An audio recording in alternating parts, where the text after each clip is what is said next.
우리 오늘 본문의 말씀을 가지고 감동과 헌신으로라고 하는 주제를 가지고 함께 우리 은혜를 나눠보고자 합니다. 제가 우리 회복에 대한 이야기를 함께 나누면서 새로운교회 핵심 가치에 대한 이야기를 함께 나누고 있습니다. 예배에 대한 이야기를 함께 나누고 또 기도와 또 공동체, 그리고 오늘 사랑의 드림, 이 전도에 대한 이야기를, 또 섬김에 대한 이야기를 함께 좀 나눠보려고 합니다. 한때 간 큰 남자 시리즈가 유행이었습니다. 지금도 뭐 그런 것은 이게 남아 있는 것 같은데, 이 간 큰 남자, 속어지만 오죽하면 이 간 큰 남자가 이 국어 사전에도 올라와 있더라고요. 검색을 해보니까 겁이 없고 배포가 크다라는 뜻도 있는데, 그 다음 그 사전적 정의가 굉장히 웃겼어요. 집안일이나 부엌 살림을 전혀 거들지 않는 남자를 일컬어서 간 큰 남자라고 부르더라고요. 그러니까 여자가 보통 많이 하는 일들을 돕지 않는 남자를 가리켜서 뭐라고 부른다고요? 간 큰 남자라고 부르더라고요. 소위 간 큰 남자란 이런 겁니다. 20대 아내에게 밥 줘 하는 남자, 30대는요 아내가 외출할 때 어디가 하는 남자, 40대 외출하는 아내를 쳐다만 봐도 간 큰 남자래요. 50대는 외출하는 아내에게 몇 시에 와? 하고 물으면 간 큰 남자래요. 60대는요 외출하는 아내에게 따라가도 돼? 라고 물으면 간 큰 남자래요. 여러분들 해당되시는 분들이 있으십니까? 요즘 우리 남자들 간 큰 남자가 되고 있는지 모르겠는데, 요즘에는요 이 간 큰 남자의 종별편이 나왔대요. 이제 코로나 시대에 우리가 뭐 재택근무하는 사람들도 많이 있고 오고 가도 하지 못하는 사람들이 많이 있잖아요. 그래서 간 큰 남자의 대왕 중에 대왕이 뭐냐면 삼식이. 삼식이 뭔지 아시죠? 아침, 점심, 저녁을 다 차려 먹는 사람, 이것을 가리켜서 간 큰 남자라고 부른다고 합니다. 웃으시라고 한번 얘기를 드렸는데, 우리 한 저널리스트가 우리에게 이 시대를 가리켜서 산무의 시대라고 말하고 있어요. 무관심, 무책임, 무감동의 시대를 우리가 살아가고 있다는 거예요. 첫 번째는 무관심이래요. 그러니까 감동, 다른 사람, 나 외에는 다른 그 어떤 것에 관심이 없어요. 두 번째로는 무책임, 어느 누구도 책임지려고 하질 않아요. 우리 요즘에 참 국감 보니까 다 네 탓이라고 그러고 난 모른다고 그러고 아무도 책임지려고 하지 않는, 피해자는 있는데 가해자는 없는 그러한 모습을 우리가 살아가고 있는데, 또 이 무감동, 참 가만 보면 우리의 감정들이 메말라 가고 있지 않는가라는 생각이 들어요. 한번 옆 사람한테 한번 물어보세요. 아직 감정이 남아 있습니까? 시작. 한 사회학자는 이러한 산무 시대를 가리켜서 이렇게 표현하는 거예요. 미 제네레이션 시대를 우리가 살아가고 있다라는 거죠. 뭐 우리가 전에 뭐 X세대, Y세대, 뭐 N세대 뭐 여러 가지 막 부르면서 사실 이 시대를 가리켜서 미 제네레이션, 다시 말하면 나 외에는 아무것도 관심이 없는 시대, 나만, 어떤 이기심, 어떤 나만을 생각하고 있는 시대를 우리가 살아가고 있는지 모른다. 그래서 이런 표현을, 영어적인 표현으로 이렇게 표현해요. I don't care. 그러니까 나 외에는 아무것도 관심이 없다라는 거죠. 난 몰라. 난 관심 없어. 이런 사춘기 자녀들 둔 부모들은 항상 뭐 자녀들하고 막 대화를 하거나 뭘 하면은 뭐래? 이런 말 많이 쓰죠. 뭐래? 이런 말 많이 쓰는데, 어떻게 보면 이 시대가 그만큼 어떤 파괴와 해체로 상징되어지는 이 포스트 모더니즘을 우리가 살아가면서 어떻게 보면 전형적인 현대인들의 모습이 그런 모습이 아닌가라는 생각이 들어요. 아마 여러분들의 자녀들이 자꾸 그렇게 그냥 뭐래? 라고 하면서 이제 퉁명스럽게 받아친다면 지극히 정상적인 시대를 살아가고 있으니까 걱정하지 마시기를 바랍니다. 그런데 우리가 이 산무 시대를 살아가면서 제 마음속에 참 견디기 힘든 것 중에 하나가 뭐냐면, 저는 이 무감동의 시대를 살아가고 있다는 것이 제 마음속에 참 아파요. 남이 나에게 관심 갖지 않아도 괜찮은데, 또 뭐 내 인생을 뭐 누군가에게 막 책임져라 라고 이렇게 하지 않아도 뭐 그렇게 요청할 생각은 없어서 괜찮지만, 중요한 건 어떤 감동받을 일이 없이 하루하루를 살아간다라는 그것이 저는 참 힘든 삶을 살아가는 것 같아요. 이것이 어떻게 보면 잔인한 삶이 아닌가. 제 인생을 살아가면서, 아니 제가 목회를 감당하는 유일한 에너지는요, 이제 어떤 감동을 받으면서 삶을 살아가는데, 저는 사실 감동을 참 잘하잖아요. 우리 아내가 저보고 항상 놀리는 게, 이제 드라마 보면서도 막 울거든요. 막 눈물이 그렇게 많아. 그래서 저는요, 사실 저를 감동시켜주는 사람을 굉장히 좋아해요. 그러니까 놀라게 해주는 사람, 어떤 자극받게 해주는 사람, 어떻게 보면 발전하는 사람, 어떤 이런 사람들을 볼 때마다 제가 감동하고, 참 어떻게 보면 제가 좋아하는 표현, 의리 지켜주는 사람들 볼 때마다 제가 참 감동하는 그러한 삶을 살아가는데, 굳이 막 잘하지 못하더라도 막 이렇게 열심히 하고 막 발버둥 치는 사람들, 그런 사람들을 보면 그냥 감동 덩어리예요. 그런데도 반대로 아무런 행동도 하지 않고 그냥 말만 하려고 하는 사람들, 그런 사람들을 볼 때마다 참 무미건조하다라는 느낌이 들 때가 많이 있습니다. 제 인생 가운데서도 하나님께서 때를 따라 이렇게 감동을 주시는 것 같아요. 가만히 보면 제가 처음 목회를 시작했던 우면동에서 또 양재동으로 이곳으로 오는 가운 여러 가지 때가 있잖아요.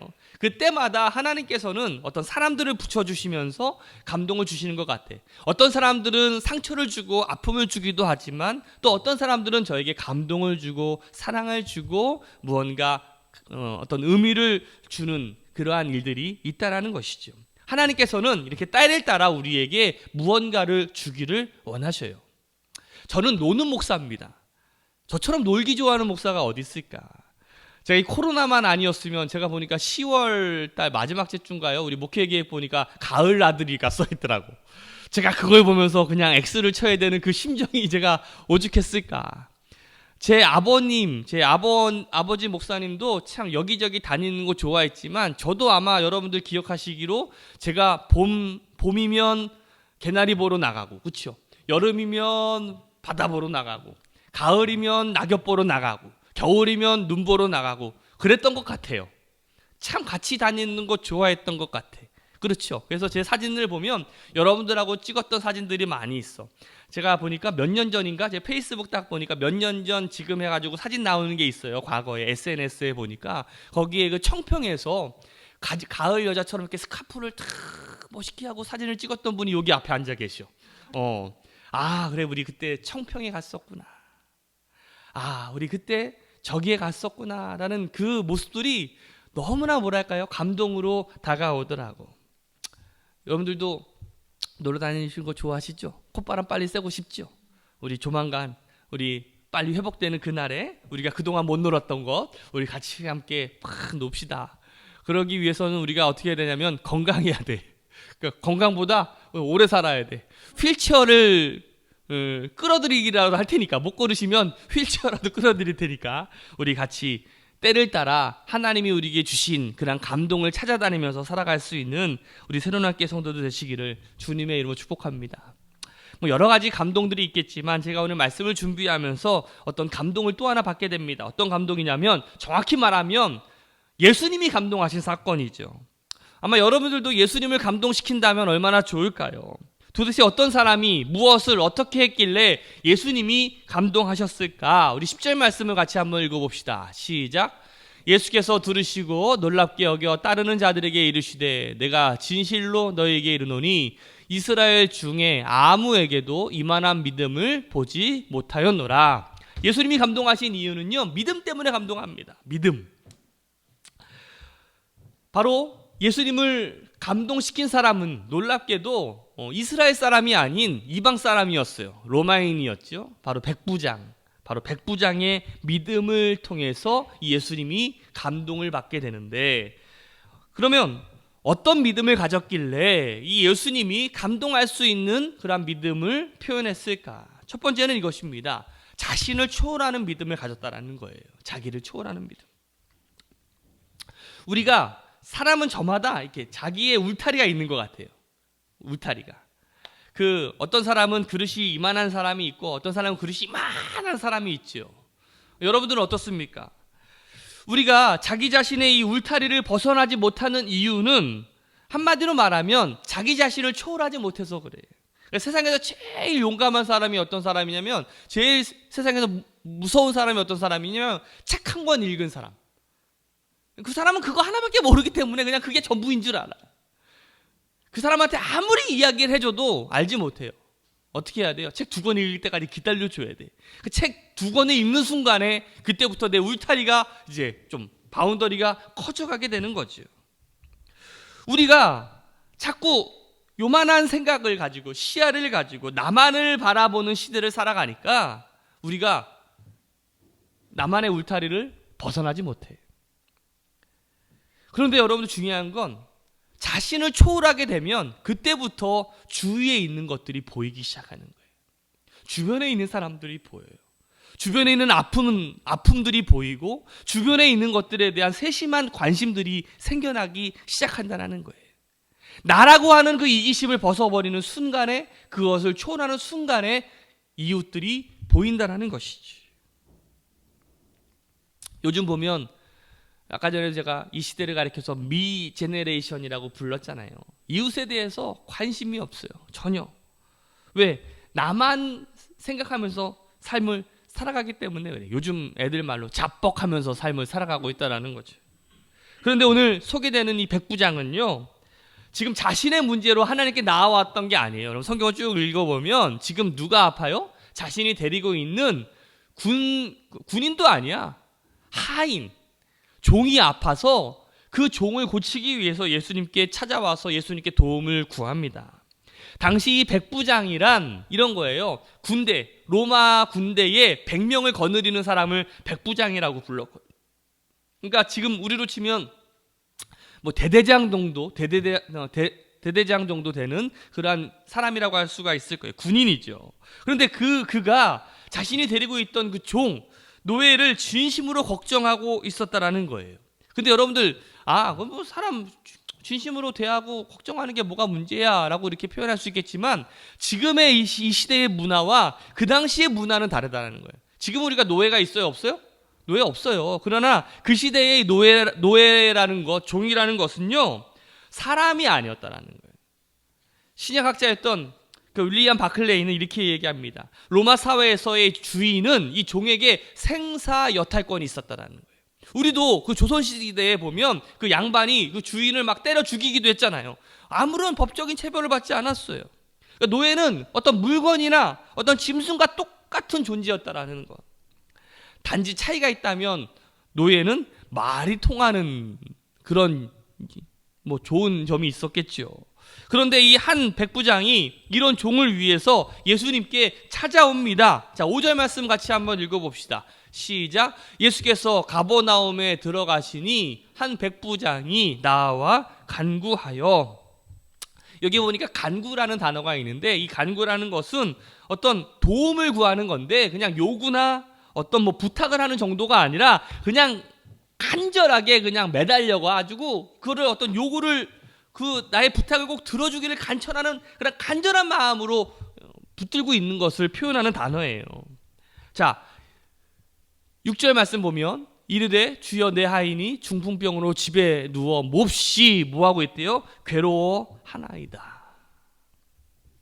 주님은요, 이 백부장이 그 종이 정말 괴로워서 힘들어하는 그 마음을 그 표현하는 그 백부장의 마음을 보면서 그 예수님이 그 백부장에게 감동하는 장면 아니겠어요? 예수님은 이 백부장의 말을 듣고 아마 놀랐을 거예요. 왜냐하면 자신의 가족도 아니고 그냥 자신이 데리고 있는 짐승 같은 종, 노예, 이 노예를 염려한다는 그 자체가 그 당시 문화에서는 이해할 수 없었기 때문에 아마 예수님은 놀랐을 거예요. 이런 말이 있어요. 농사 짓는 도구가 3가지가 있는데 하나는 언어를 가진 도구로 노예와 종이 있다. 또 하나는 언어가 없는 도구로 가축, 마지막으로 소리 없는 도구로 수레와 쟁이가 있다 할 정도로 그냥 노예와 종은요 아무것도 아닌 존재예요. 그런데 그런 하인의 병을 위해서 지금 친히 그 백부장이 예수님께 나와서 간구하고 고쳐달라기를 요구하고 있다라는 거죠.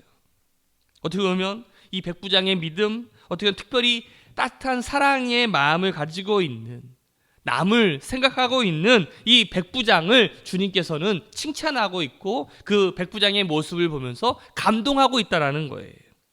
우리는요, 작은 자를 돌볼 줄 알아야 돼요.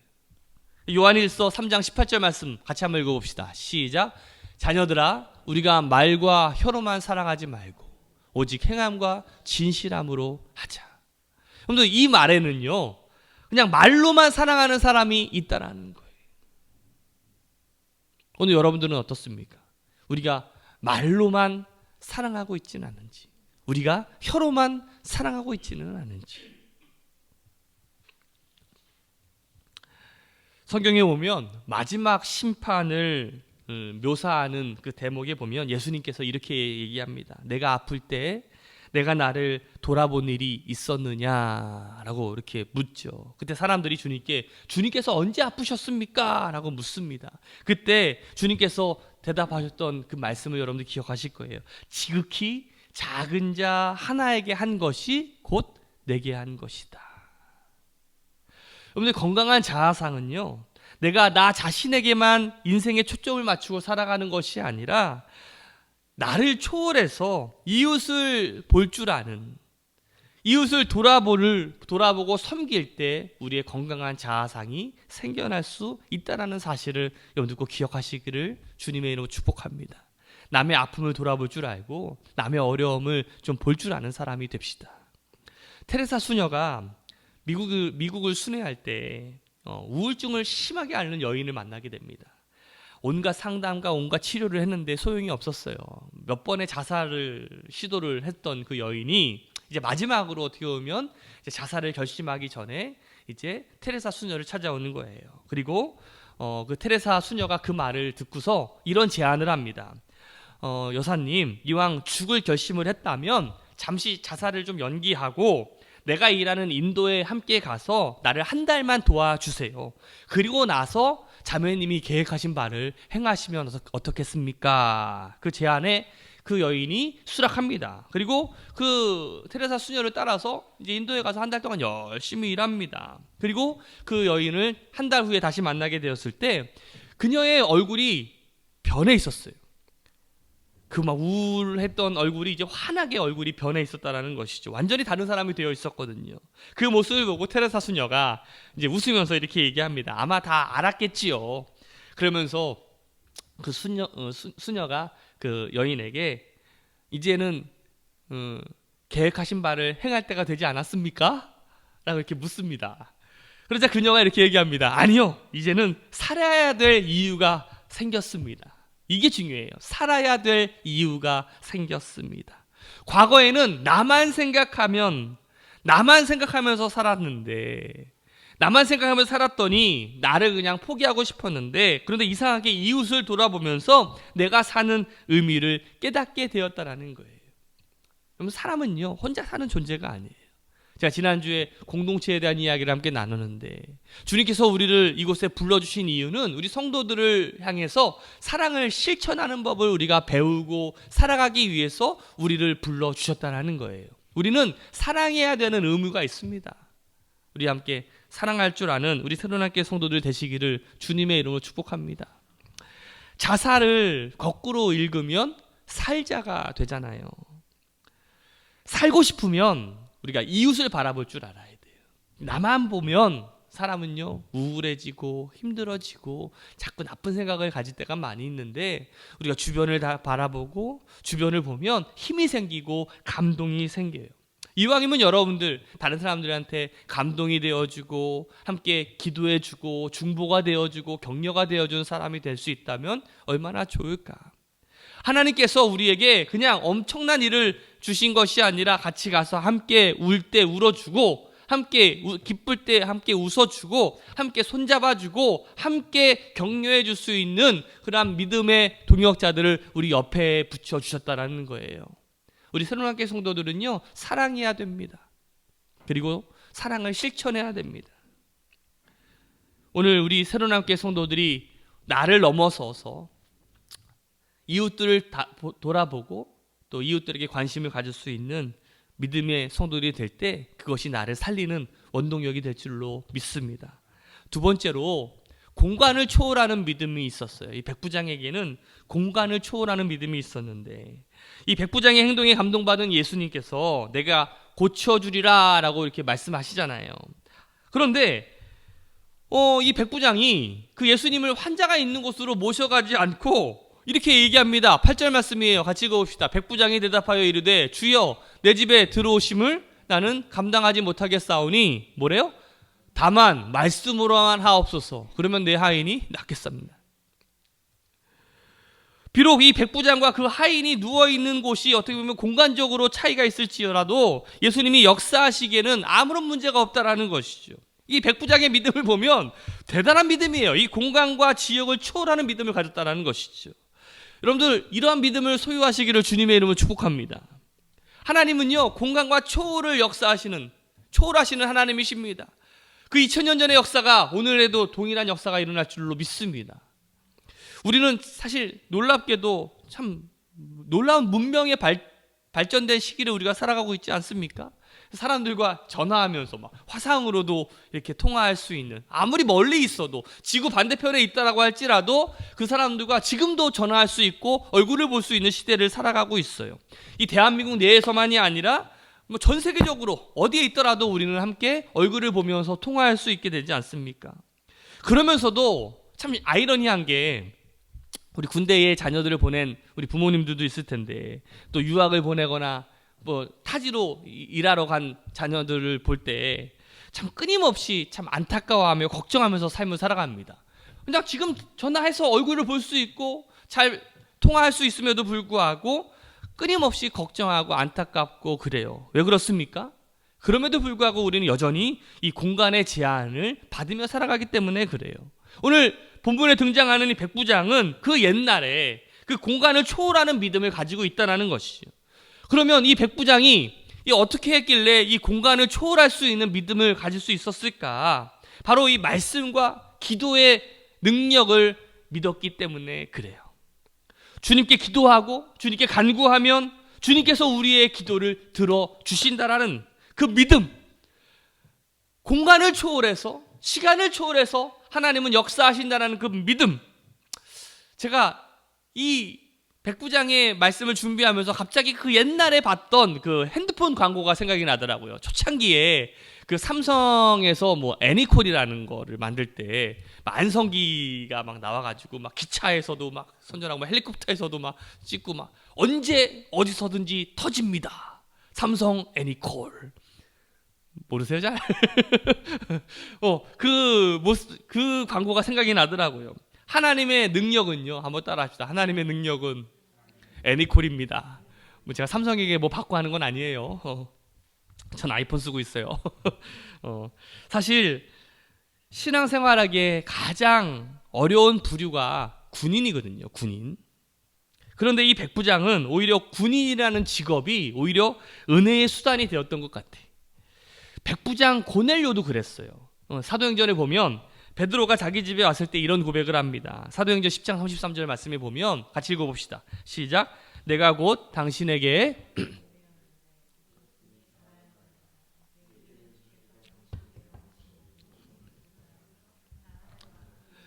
자, 이 고넬료라고 하는 이 백부장도 이제 어떻게 보면 그러니까 하나님을 인식할 때 어떤 군인처럼 인식을 했던 것 같아. 그러니까 이제 예수님이 총사령관이야, 총사령관. 자기는 그의 부하인 거죠. 그러니까 이제 그 부하가 그 대장이 돌격 앞으로 그러면 부하들은 어떻게 해야 돼요? 그 명령을 따라서 돌격 앞으로 해야 되는 거예요. 군인은 그런 거예요. 명령에 복종하는 게 이 군인의 모습 아니겠어요? 마찬가지로 오늘 본문에 나와 있는 그 백부장도 그런 생각을 가지고 있었던 것 같아요. 8장 9절 말씀을 보면 마태복음 8장 9절 시작. 나도 남의 수하에 있는 사람이요 내 아래에도 군사가 있으니 이더러 가라 하면 가고 저더러 오라 하면 오고 내 정도로 이것을 하라 하면 하나이다. 그러니까 다시 말하면 이거예요. 이 군대의 속성상 이제 상관의 명령이 하나님의 명령처럼 이제 받들어진다라는 것이죠. 그래서 백부장은 이제 우리의 대장 예수님이 그냥 총사령관이야. 그래서 그냥 명령만 내리면 그 명령대로 내가 움직이면 그냥 그것이 그대로 이루어진다라는 그 믿음이 이 백부장에게 있었던 것 같아요. 그러니까 이 모습, 이 대답을 했을 때 보통은 여러분들에게 만약에 여러분들의 자녀가 아파요. 그러면 예수님께 와가지고 예수님 고쳐주세요 하면서 막 어떻게 해서라도 예수님을 집에다가 끌고 가야지, 그래야지 되지 않겠어요? 그런데 갑자기 이렇게 얘기하는 거예요. 예수님 못하러 갑니까? 말씀만 하십시오. 내가 가가지고 그 말씀을 전하면 나을 줄로 믿습니다. 이렇게 얘기하면 예수님이 얼마나 놀랐겠어. 이 백부장은 따라합시다. 예수님도 놀라게 하는 믿음을 가졌습니다. 그럼 이런 사람들이 되어야 돼. 그랬더니 그의 삶에 기적이 일어나는 거예요. 공간과 시간을 초월해서 예수님을 감동시켰더니 결국 그 예수님을 감동시켰던 그 믿음 때문에 나의 삶에 놀라운 일들이 일어난다는 거예요. 믿음은 다시 말하면 신뢰라고 할 수가 있어요. 하나님이 지금도 우리의 삶 가운데 역사하신다는 것, 그것을 우리가 신뢰하고 믿고 나아갈 때 우리의 삶에 놀라운 하나님의 역사들이 일어나게 될 줄로 믿습니다. 마지막으로 편견을 넘어서는 믿음이에요. 편견을 넘어서는 믿음. 백부장은 제가 아까 전에 이스라엘 사람이 아니라 로마인이라고 말씀을 드렸어요. 그럼에도 민족이 다르다라는 편견이나 선입견을 깨트리고 예수님 앞으로 나아왔습니다. 로마의 장교였기에 어떻게 보면 이런 결단이 쉽지는 않았을지도 몰라요. 사실 우리가 사회적인 신분이 높으면 높을수록 우리가 자신의 신분을 의식하면서 삶을 살아가잖아요. 그런데 백부장은 자신의 신분보다 낮았던 그 하인, 그 노예를 치유하는 것이 더 중요했다라는 것. 사실 이것이 예수님을 감동시킨 것이 아닌가라는 생각이 들어요.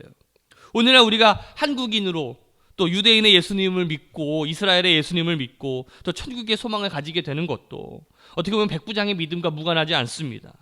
바로 이 백부장 같은 이방인이 어떤 편견, 어떤 민족을 초월해서 어떤 믿음의 지평선을 열었기에 어떻게 보면 우리가 예수를 믿고 또 천국 백성이 될 수 있지 않았을까. 엄밀히 말하면 우리도 어떻게 보면 복음의 빚진 자 아니겠어요. 120년 전에 이 선교사들이 이곳에 들어오지 않았더라면 우리가 어떻게 예수님을 알 수가 있었겠어요. 공간을 초월한 믿음, 시간을 초월한 믿음, 또 지역과 그 환경을 또 민족을 초월한 어떤 편견을 초월한 이 백부장 같은 믿음이 있었기 때문에 오늘 우리가 예수를 알고 또 예수를 믿고 천국 백성이 될 수 있지 않았을까. 우리도 동일한 마음을 가져야 돼. 오늘 하나님께서 우리를 불러주신 이유가 있구나. 바로 나를 통해서 하나님께서 곳곳에 하나님의 사랑이, 하나님의 복음이 전달되기를 원하시는 것은 아닐까. 한 영혼을 구하고 한 영혼을 살리는 일에 우리가 관심을 갖는 것, 그것이 어떻게 보면 하나님께 가장 감동을 드리는 일이 아닐까. 나와 전혀 상관없는, 아마 로마인이었던 이 백부장은 그 당시 이스라엘을 지배했기 때문에 그 노예는 분명히 이스라엘 사람이었을 거예요. 자신의 민족도 아닌 종, 그리고 노예에 불과했던 그 한 사람의 생명조차도 아끼지 않고 구하기 위해 예수님께 다가왔던 그 백부장의 마음이 어떻게 보면 우리가 같은 마음을 품고 삶을 살아가야 되는 건 아닐까. 혹시 우리가 편견을 가지면서 저 사람은 구원받지 못할 사람이야 라고 우리가 소외시키고 있지는 않은가. 오늘 우리가 이웃을 향한 마음을 품고 오늘 동일한 마음, 한 영혼 한 영혼을 구원하고자 하는 그 헌신이 하나님을 감동시키고 있다는 사실이. 하나님은 오늘 우리에게 헌신을 요구하고 계세요. 오늘 우리를 이곳에 불러주셨고 하나님이 나의 입과 나의 손과 나의 발을 통해서 하나님의 일들을 나타내기를 원하고 계세요. 오늘 어떻게 보면 공간과 시간을 초월한 하나님의 능력이 여러분들에게 부어졌을 때 바로 여러분들은 그 하나님의 능력을 가지고 여러분들의 각자의 자리에 가서 그 하나님의 능력을 이렇게 발휘하는 사람들 아니겠습니까? 오늘 여러분들이 그러한 믿음이 여러분들 가운데 생겨나시기를 주님의 이름으로 축복합니다. 하나님이 나에게 능력을 주셨어. 하나님이 나에게 그러한 능력을 주셨기 때문에 내가 가는 가정과 또 내가 가는 일터와 내가 가는 곳곳마다 하나님의 사랑을 내가 말만 하면 하나님의 사랑이, 하나님의 역사가 이루어질 거야 라는 그러한 믿음이 여러분들 가운데 나타나시기를 주님의 이름으로 축복합니다. 오늘 그 작은 헌신, 그 한 사람 한 사람을 향한 하나님을 향한 헌신이 오늘 우리 새로운학교의 성도들의 삶에 함께 하시기를 축복합니다. 우리 영상을 하나 보고 말씀을 좀 마치려고 합니다. 쉰들러 리스트에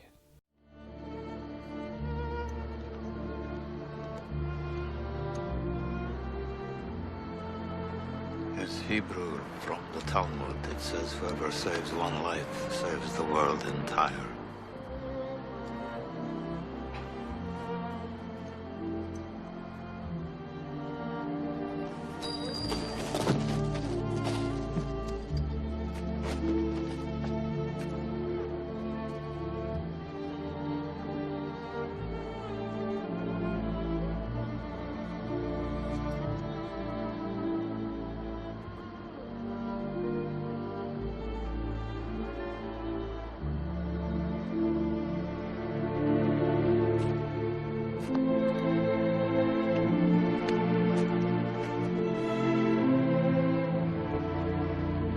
I could have got more. I could have got more. I don't know if I just... I could have got more. Oscar, there are 1,100 people who are alive because of you. Look at them. If I'd made more money.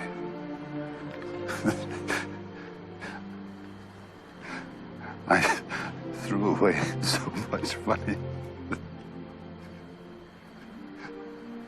You have no idea. If I just... There will be generations because of what you did. I didn't do enough. You did so much.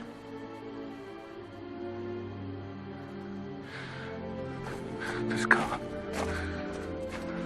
Gert would have bought this car. Why did I keep the car? 10 people right there. 10 people. 10 more people. This pin. 2 people. This is gold. 2 more people. He would have given me 2 for it. At least 1. He would have given me 1. 1 more.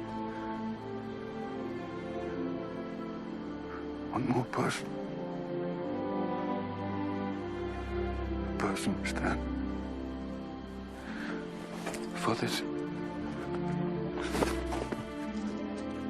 I could have got 1 more person, and I didn't. I didn't.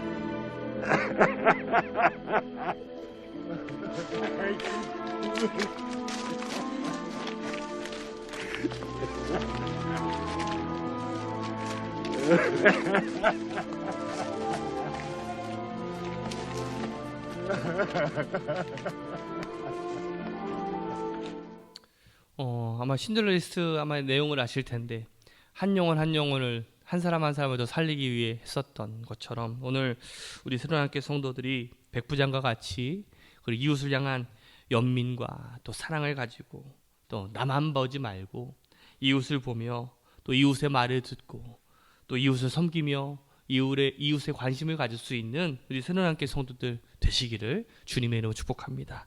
우리 함께 기도하겠습니다.